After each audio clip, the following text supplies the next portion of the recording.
não adianta você estar com um monte de seguidor e o seu seguidor, se você quer atingir seu paciente, não ser seu paciente, ensinar ele também a ouvir e desacelerar. Se o paciente não entendeu, a culpa é minha, não é dele. E divulgar o seu trabalho não é pagar um link de propaganda do Google, não é isso.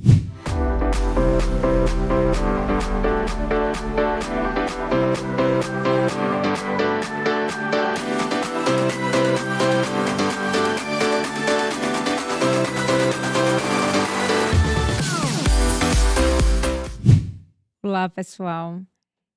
Sou Tieta Albanese, sou cardiologista e hemodinamicista e mentora dos Médicas 360. Estou aqui com a doutora Viviane e doutora Carolina, também cardiologistas e mentoras da Médica 360. E hoje vamos falar sobre jornada do paciente, meninas. Então, para começar, eu queria fazer uma pergunta para vocês duas. Primeiro contato do paciente é com secretária. E aí, como é que vocês, orientam suas secretárias e a importância disso? Então, Tieta, eu acho assim, né, que quando a gente fala o primeiro contato do paciente é com a secretária, realmente é, mas eu acho que aí às vezes tem alguma coisa antes disso, porque na verdade o primeiro contato é o momento que ele resolve que quer marcar uma consulta com você e aí ele vai te procurar. Então, Isso.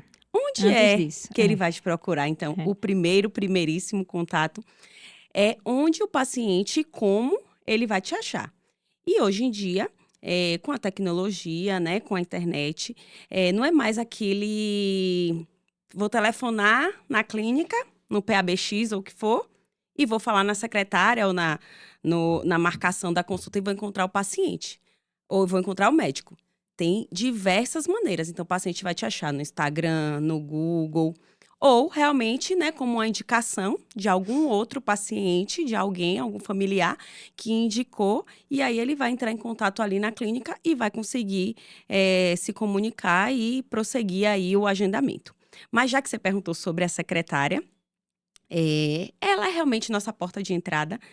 E é uma figura de suma importância na condução da nossa vida médica. Eu falo assim, que a secretária tem que refletir os nossos princípios, o que é que a gente pensa, né? E ela conhecer muito bem nosso trabalho para poder apresentá-lo. Porque muitas vezes a primeira impressão é a que fica. Bom, a secretária, ela é um elo fundamental entre o paciente e o médico. Então, ela precisa ser acessível ao paciente, para que o paciente consiga ter contato com ela, consiga explicar qual é a sua demanda, qual que é a urgência do seu caso e para que o paciente consiga atingir você no momento que ele precisa atingir você. Então, um exemplo, se o paciente está passando mal, tem alguma urgência, ele precisa de uma resposta rápida e imediata. E aí a secretária vai ter que direcionar isso do paciente, como que ele pode ter uma consulta antes com você, ou o que ele deve fazer caso ele não consiga essa consulta antes com você. Então, a secretária entender qual que é o problema do paciente, para que ela se envolva a resolver o problema do paciente com você, é fundamental. Assim, o início foi provocativo porque realmente como chegar até você, né? Então, assim, isso aí é sempre, assim, é fundamental, porque é uma coisa que a gente sempre discute na nossa mentoria, né? A gente vê, assim, que o médico é uma profissão como outra, né? Então, quando a gente vai a gente precisa de uma pessoa que conserte um armário em casa. Como é, né, que a gente vai conseguir a pessoa? A primeira coisa é a indicação, né? Então, assim, então, indicação, então, a gente vai, depois da indicação, a gente vai olhar as redes sociais, né? Então, assim, será que realmente, o que é que estão falando, né, dessa pessoa, né? Então, no Google, tudo isso. Então, toda essa parte por trás também, assim, é fundamental, né? E o que é que vocês acham, meninas, assim, de dicas, assim, para as médicas que estão começando, né? Então, assim, tá querendo começar um consultório e tá começando, né, a pensar na jornada desse paciente. Como é que vocês, assim, como vocês falariam para elas a começar para ser a referência para o paciente? Eu acho que o primeiro ponto é você divulgar o seu trabalho. E divulgar o seu trabalho não é pagar um link de propaganda do Google, não é isso. Você precisa fazer com que as pessoas que te cercam conheçam o que você faz e qual que é a sua área de expertise. Então, por exemplo, muitas vezes você tem colegas, amigos, conhecidos que fizeram faculdade com você, sabe o quanto você é comprometido e não sabem no que você se especializou. É verdade. Então, você precisa divulgar para as pessoas que são suas conhecidas qual que é a sua área.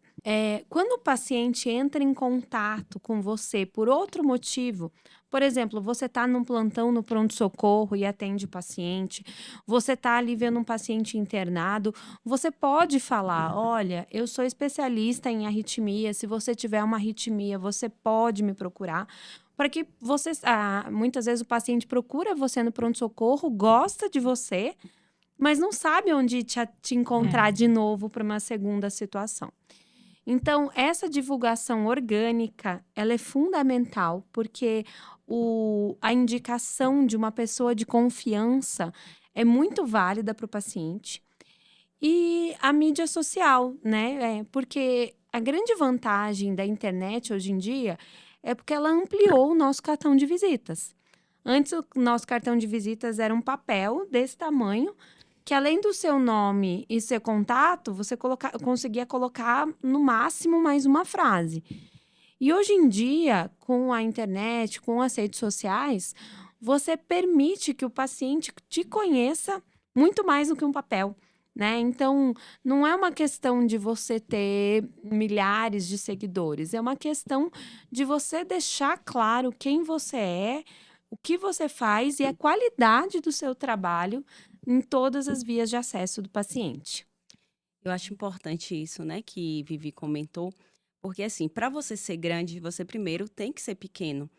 E é você realmente saber qual é a sua identidade e expressar para o outro essa sua identidade. Porque você pode estar muito bem estruturado na sua cabeça, o que eu sou, o que eu faço, mas se o outro não souber, eu não me comuniquei. E é aí que entra todas essas possibilidades que estão disponíveis no momento. Então, assim, não estou falando que a rede social vai ser para todos, a gente não está aqui batendo martelo, mas talvez é uma porta de entrada importante, é um caminho que você pode começar. E ali naquela rede social é você saber, então, quem é a pessoa a quem eu quero falar. Porque não adianta você estar com um monte de seguidor e o seu seguidor, se você quer atingir seu paciente, não sei se seu paciente é seu amigo, alguém da família, mas aí eu não estou me comunicando com quem eu realmente preciso me comunicar. Eu não vou estar atingindo quem eu realmente preciso atingir.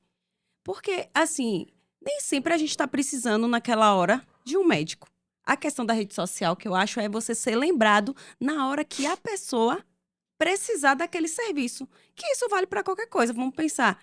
A gente precisa, você deu um exemplo aí. Sei lá, preciso consertar um móvel, preciso de um encanador, eu preciso de alguém assim. Na hora, às vezes, você vai dar o estalo e lembrar de alguém que indicou ou que você viu, apareceu na rede social ali para você. E aí, ali, com aquela primeira camada, que é uma camada superficial, você vai cavar, que eu falaria, né? Então, você vai se aprofundar. Eu vou analisar, eu vou observar e eu vou fazer uma avaliação que é individual. E cada um vai fazer essa avaliação e, no final, vai chegar a uma conclusão. Se, diante do que eu procuro, aquilo ali que me foi ofertado preenche os critérios para que eu dê o segundo passo, que é marcar a consulta, no caso, né? Tentar fazer o agendamento da consulta, no caso médico. Mas se a gente não se mostra, então, se a gente não apresenta nosso trabalho, talvez a pessoa vai chegar ali no primeiro momento e vai interromper a pesquisa e vai pro próximo. Então, daí que está a importância de saber todos esses caminhos e de estruturar a jornada do paciente. Que eu falo assim, que antes, quando eu não conseguia enxergar, eu não via, eu não sabia, eu achava que era minha consulta e a entrega e acabou. E depois que a gente aprende, né, que tem um começo, meio e fim e recomeço, Acho que se a gente fosse descrever É. a jornada do paciente, seria: tem começo, meio, fim e recomeço. Então, é aquela coisa, continua, não é fim, fim. Vai ter episódio 1, 2, 3. E então, quando a gente aprende isso, com certeza muda uma chave imensa na nossa cabeça. Perfeito, Carol. E assim, o que você falou, assim, é fundamental para a gente também dar, né, e falar, né, assim, em relação à fidelização. Então, assim, vocês são referências, né? Eu não tenho nenhuma dúvida, assim, em relação a conhecimento técnico, né, a bagagem de vocês e, assim, e o quanto que vocês têm de manter seus pacientes. Mas eu quero que vocês deem as dicas de como, né? Existem técnicas também de fidelização de paciente. E eu queria que vocês também falassem um pouco disso, de técnicas de fidelização de paciente. Começar a viver. Deixa eu me dar 2 minutos. Foi ruim a pergunta? Não, foi ótima. Foi ótimo, eu só não tinha Porque pensado para nela. vocês é muito natural. Mas, né? A gente tem que falar de conhecimento. Bom, eu acho que o primeiro passo na fidelização do paciente é você criar uma relação de empatia e uma relação bidirecional com o paciente, né? Uma relação em que você consegue construir segurança, você mostrar o quanto você está acessível para responder as perguntas, tirar as dúvidas, deixar de forma clara para o paciente o que ele precisa naquele momento, e conseguir passar essa segurança de que você vai estar lá ao longo da jornada dele. Eu gosto muito de antecipar a jornada, né? Então, eu falo, olha, esse seu problema de saúde é um problema crônico, então a gente precisa se ver a cada tanto tempo. Eu faço estratégias para que esse paciente retorne no período combinado. Então, eu acho que para a gente fidelizar o paciente, eu acho que o segredo está numa relação médico-paciente bem construída, baseada em acessibilidade e confiança. Perfeito. Concordo plenamente. Então, se a gente fosse enumerar aqui, então, Vivi falou, né, da relação, uma boa relação médico-paciente, e isso aí já é histórico, né? É o mínimo, que vem sendo falho, né? Sem dúvida. Mas, assim, escuta ativa. Então, assim, você ter que entra nessa relação e na empatia de o momento de escutar mesmo. Escutar o que o seu paciente tem a dizer, com zelo, com cuidado, prestando atenção. Hoje em dia o mundo está tão assim acelerado que às vezes o que eu observo é assim: eu tô falando, a pessoa Tá até não tá respondendo nem escutando o que eu tô falando, porque ela tá esperando a vez dela pra falar. de fala. Claro, muitas vezes na parte técnica o paciente vem ali, vai falar 1, 2 minutos, a gente já tá sabendo mais ou menos o que é. Mas tem que permitir esse acesso, porque é aí nesse momento que você vai ter o acesso. Você tá dando livre permissão para ele se abrir e ali se construir uma relação genuína, porque é isso que tem que se construir para ter o sucesso. Então, é uma escuta ativa, escutar o paciente falar, ensinar ele também a ouvir e desacelerar, né? Porque se a gente está acelerado, todo mundo está acelerado, às vezes ele também está acelerado e está atropelando e não está nem escutando o que a gente tem a dizer. E, como Vivi falou, acessibilidade. Então, assim, a pessoa está precisando, né? Se ela está precisando marcar uma consulta, e a gente pode pensar em diversas especialidades. Claro que vai ter especialidades que, assim, tratam a saúde, né? Então, assim, pode ser que a pessoa vai fazer alguma coisa estética, é uma coisa mais, assim, que não tem tanta urgência. Mas a maioria das vezes, quando a pessoa precisa ir no médico, ela tá com alguma angústia. Mesmo que seja estética, a pessoa tá com angústia que quer corrigir uma situação que a está incomodando. Então, você não dá essa acessibilidade, às vezes frustra o paciente. Quando ele chega lá, já perdeu o encantamento, porque demorou tanto para chegar onde queria. Então, temos que ter essa disponibilidade. E aí que entra algumas orientações de você saber quem é realmente seu público para você ser acessível para aquele público. A gente não vai conseguir ser acessível para todos. Então, Isso. se a gente Criar souber seu nicho. quem é o nosso nicho, eu vou ser acessível para aquele público Claro. que eu quero atingir. E se a gente for voltar na discussão toda aqui, isso aqui não vai começar na minha consulta, vai começar lá Antes. na pré-consulta, que é o que a gente fala, né? Que a jornada do paciente vai ter a pré-consulta, a consulta e a pós-consulta. Porque é a secretária saber qual é que é mais urgente, qual que não é, como é que é o encaixe. Porque ela não pode encaixar todo mundo, senão nossa agenda fica inflada e você não aguenta e não dá Não dá o tempo. atendimento correto que o paciente merece. Mas tem aquele que precisa do encaixe. Só que a secretária não sabe, não. Quem sabe é a gente. E a gente tem o quê? Treinar, ensinar ela, para ela começar a entender, a ler a gente e identificar realmente como é que vai ser essa marcação e como é que vai ser essa organização. E se eu for falar ainda de fidelização, para mim o ponto mais importante da fidelização é quando acaba a consulta. Eu sei que todos esses pontos, né, da pré-consulta à consulta, são essenciais, mas quando acaba a consulta, o pós-consulta, é o momento da fidelização, porque assim, às vezes acabou ali, aí vem um gap e um silêncio, e a gente não fala nada. Eu não sei se o paciente, eu pedi exame, eu não sei se ele marcou, se ele não marcou, se ele teve dificuldade, fica esperando quando for voltar para ver o que deu certo e o que não deu. Aí, às vezes, não deu certo alguma coisa. Eu dou um exemplo básico que, às vezes, assim, chega um paciente simples, a gente cardiologista, o simples, feijão com arroz do dia a dia. Hipertensão, primo diagnóstico, vou dar um remédio. Aí dei um remédio e não teve essa consulta toda organizada de um pré, uma consulta e um pós. O paciente tomou o primeiro dia do remédio e achou que teve um efeito colateral que era do remédio. Sabe o que ele vai fazer? Parar de tomar o remédio. Isso. E só quando ele voltar lá, sei lá quanto tempo depois, no retorno, que aí ele vai dizer que não tomou o remédio. E aí a gente não fez nada durante esse tempo. Agora, se a gente consegue fidelizar no pós-consulta, né? Para saber se ele conseguiu realizar os exames, se tá tudo bem, se precisa de algum auxílio ali nesse intervalo entre a próxima avaliação presencial, vai mudar tudo e ele vai se sentir acolhido. E aí, quando o paciente se sente acolhido, a fidelização é garantida. Eu concordo com tudo que vocês falaram e ainda acrescentaria uma coisa, né? Que eu vejo muito no consultório. Então, assim, a gente vê, assim, às vezes o paciente muda de médico. E uma das coisas que o paciente fala é assim, doutora, eu não senti segurança, né?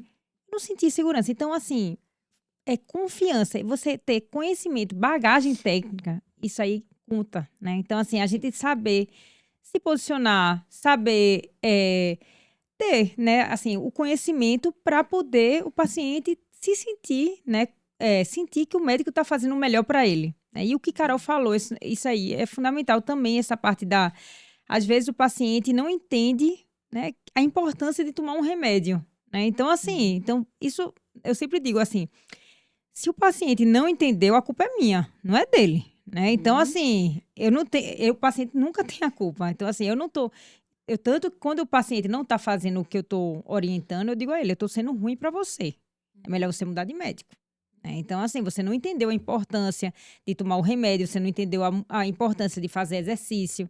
Então, assim, talvez eu seja o problema, né?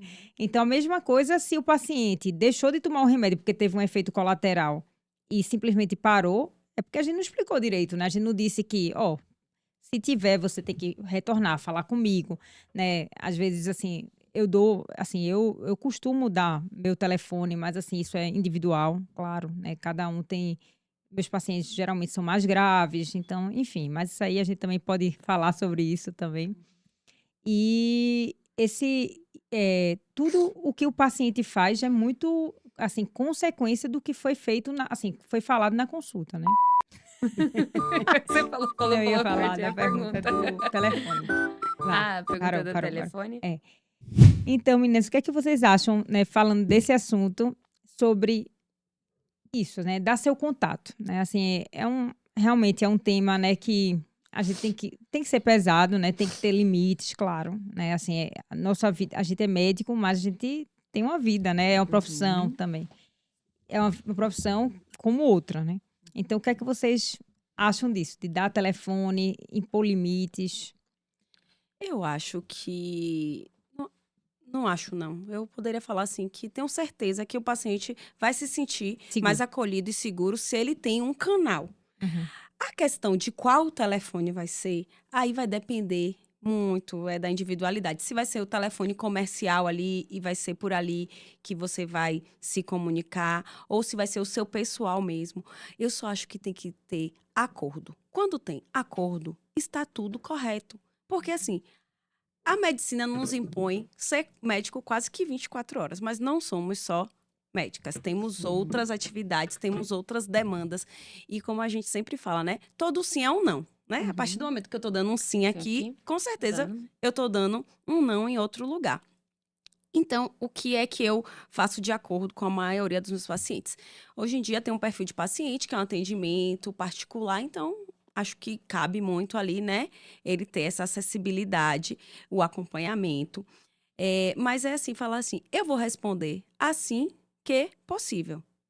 Se for uma coisa extremamente urgente, e aí você estabelece, eu não respondi em X tempo, procure o pronto-socorro, porque entra em questões também éticas, então a gente tem que tomar cuidado com isso, porque a facilidade hoje em dia é do WhatsApp, 24 horas, mas assim, possa ser que o paciente vai pensar assim, Urgência, né? era uma urgência, ficou esperando sua resposta, não foi no pronto-socorro ou o que seja, e pode acontecer uma coisa pior. Mas assim, se a gente fizer os acordos e respeitar o acordo, às vezes eu acho importante isso. Se a gente... eu li a mensagem ali do paciente, mas vi que é uma bobeira. Dá Que eu pra posso esperar. responder amanhã. Mesmo a gente tendo a disponibilidade de responder de imediato, é melhor você responder no horário comercial, porque vai educá-lo a entrar em contato no horário mais comercial. Agora, poxa, eu li ali e vi que é uma coisa mais urgente e a gente vai precisar intervir, né? A gente trabalha com vidas. Claro. E isso é um diferencial, a gente não pode ignorar isso. A gente vai responder de imediato e se a orientação, inclusive, for, né, que precisa ir ao pronto-socorro, vamos fazer essa orientação. Às vezes, eu acho que o médico se auto-boicota. Porque ficar o tempo inteiro vivendo aquilo ali. Porque às vezes o paciente mandou porque era o horáriozinho que ele teve o tempo de mandar. Isso. A gente faz isso às vezes, não faz? Mandou uma mensagem para alguém porque era o tempo sabendo que não vai podia, responder mas na hora, sabendo que não né? vai responder na hora. Então a gente não precisa ter essa agonia, ansiedade de responder na hora. A gente responde no momento mais oportuno, mas também não deixa de responder. Porque muitas vezes a gente não deixa, aí vai lá para baixo e fica sem responder. Aí o sem resposta é o pior dos cenários. Bom, eu pessoalmente dou meu telefone, né, para 100% dos pacientes. É uma opção pessoal que eu não tô nem defendendo, nem falando que é bom ou é ruim. Mas eu acredito que uma coisa fundamental para que a gente consiga diminuir o peso, né, dessa questão do paciente entrar em contato depois, é ter uma consulta bem feita, com orientações de sinais de alarme. Porque é muito comum o paciente mandar mensagem depois, porque ficou com uma dúvida, né, da consulta, ou então porque está passando mal, porque não se deu bem, que nem a Carol deu o exemplo da medicação. Então, a gente precisa antever alguns cenários mais comuns, de acordo com o diagnóstico do paciente, e explicar o que o paciente precisa fazer em cada cenário. Então, por exemplo, paciente da hipertensão, você passou um remédio, você já pode antecipar para ele efeitos colaterais comuns e o que fazer se sentir esses efeitos colaterais. Você pode estabelecer limites de pressão que ele pode tolerar e limites de pressão que ele deva procurar o pronto-socorro. Alimentos que são adequados e alimentos que não são. Eu vejo que quando a orientação da consulta é feita de forma adequada, a demanda do paciente no pós-consulta, né, através do telefone, é muito menor. Então, eu acredito muito na orientação dos sinais de alarme para o paciente.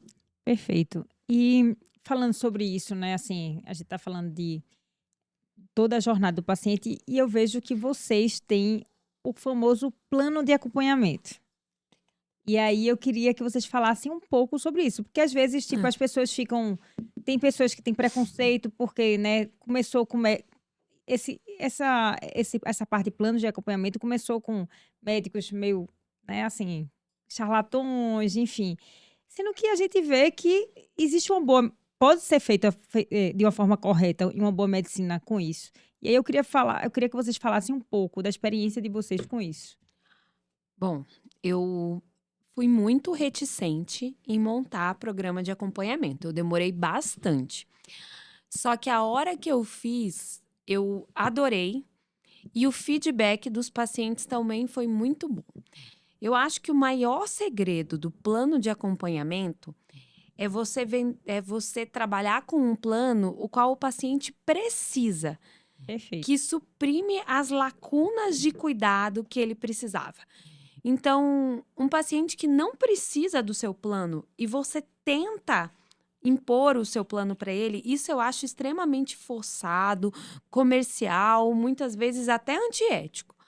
Agora, aquele paciente que está precisando de um acompanhamento mais próximo, e que você consegue dar esse acompanhamento para ele, é uma relação de ganha-ganha.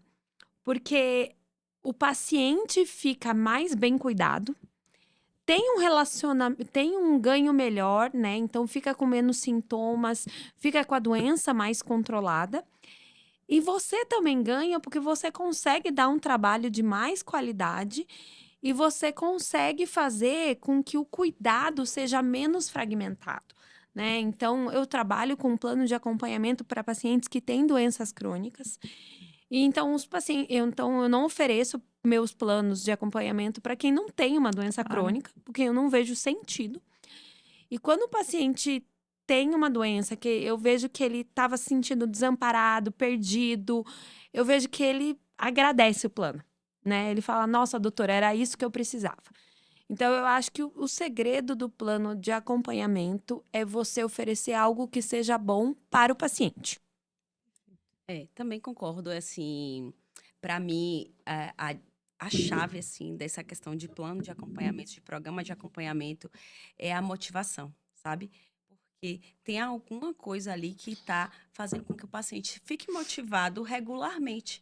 Então, ajuda muito na adesão. Para mim, o que o programa de acompanhamento muda completamente é a adesão do paciente. Só que é um programa individualizado. Então, assim, Perfeito. é o que o paciente precisa de uma forma estruturada e individualizada. Não é meu protocolo que eu De jeito nenhum. criei, que é isso que é o É. erro que as pessoas acabam vendendo assim. A gente não tem nenhum protocolo. A gente vai fazer um programa Para o baseado paciente. em evidências para o que o paciente É. precisa, diante do que a gente tem de Claro. estudo. Então, assim, se a gente for citar da nossa área, posso falar de um programa de acompanhamento meu. O paciente ali que tá, né, acompanhando cardiologia, ele precisa que seja hipertenso, vamos dar um exemplo, paciente hipertenso. Ele precisa tomar medicação, mas ele precisa de mudança de estilo de vida, então organizar a dieta, a atividade física, o sono, todos aqueles pilares que a gente sabe, gerenciamento de estresse. Então, como é que eu posso transformar isso? Que eu sei que às vezes a gente vomita assim de uma forma pro paciente, né? Faça isso, aquilo e ele fica perdido. Como é que eu posso estruturar para ele desenvolver melhor esses pilares e ter uma melhor adesão e depois que às vezes aquele programa ali, né, se findar, ele consiga andar com as próprias pernas e já estabeleceu uma rotina.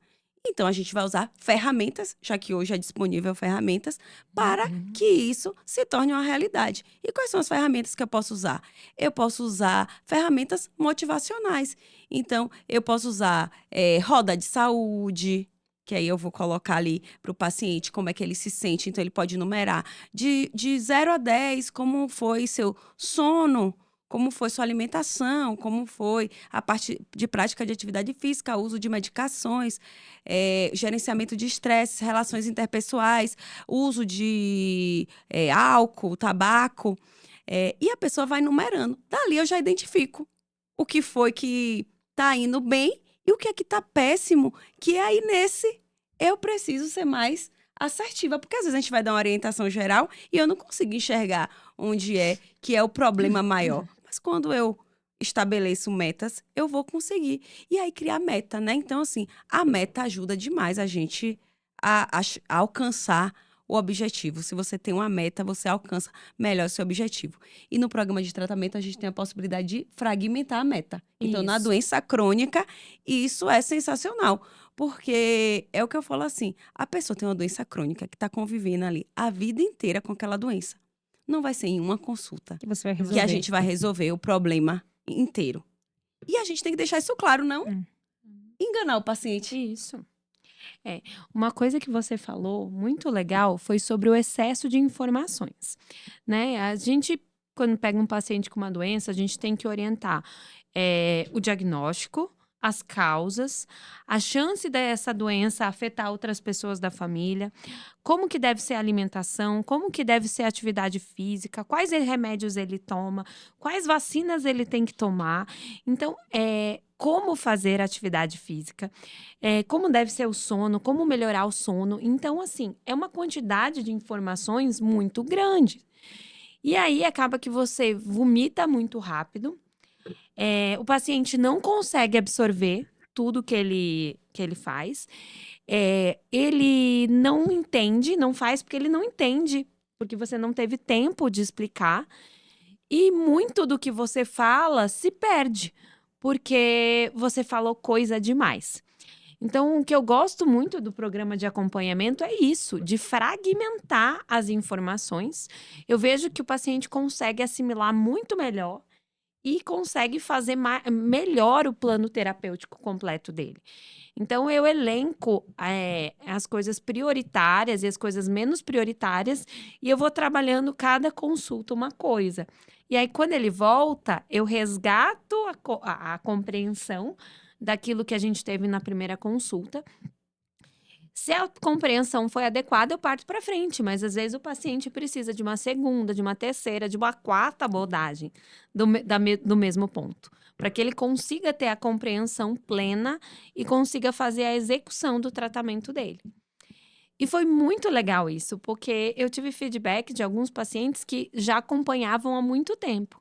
E quando eu estruturei isso, o feedback deles falaram assim: nossa, doutora, foi a melhor consulta que você me deu em anos. Sendo que eu falei menos.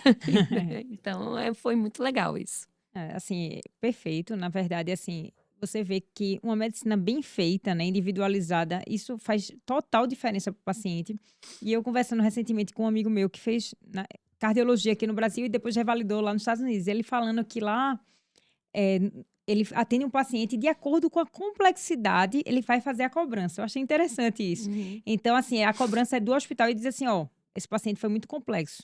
Então, a cobrança é tanto. Então, assim, por causa disso. Então, na verdade, às vezes, o paciente, ele precisa, na verdade, de um acompanhamento maior, né? De um olhar diferente, né? Então, esse paciente... Então, existem várias complexidades do paciente e a gente tem que saber, né? O quanto o paciente precisa realmente ser revisto, né? De mais de perto, né? Então, isso tudo vai variar e tem que ser individualizado mesmo, né?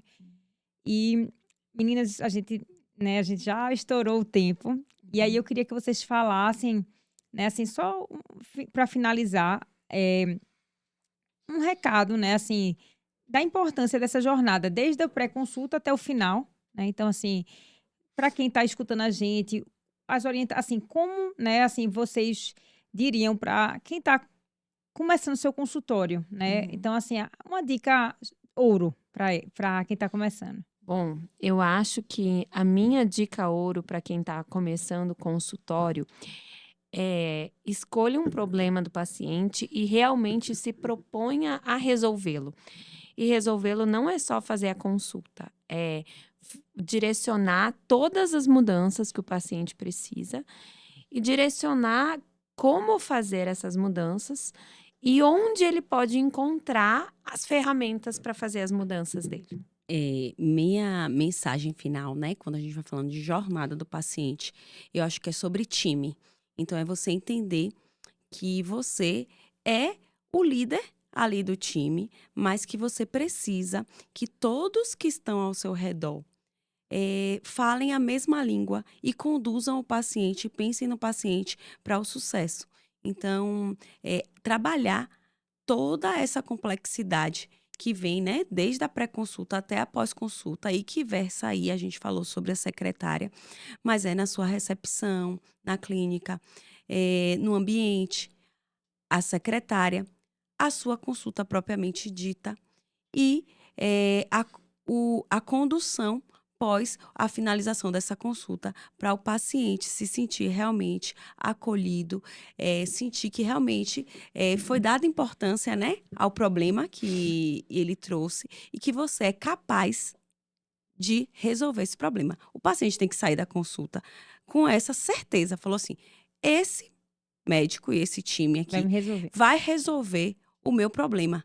E eu senti que foi o que você falou, segurança, aí eu tenho certeza que vai resolver, porque aí muda tudo, que o paciente já está com a cabeça de que você é capaz de resolver. Se ele sai com algum ruído, com alguma dúvida, aí realmente já até dificulta muitas vezes o seu trabalho. Então, pensem em médicas, pensem em se organizar e saber como é toda essa conduta de jornada do paciente, para que ele enxergue em você a pessoa capaz de resolver o problema que ele está enfrentando, porque a partir desse momento ele vai enxergar o seu real valor e aí tudo vai fluir de uma forma muito positiva. E ele vai ser o seu maior cliente, né? Que vai indicar outros pacientes para você, né? Que assim, o paciente que gosta de você vai indicar sua família, seus vizinhos, tudo. Então ele vai ser o seu promotor. Exatamente. Mais do que qualquer marketing. Exatamente. Então, meninas,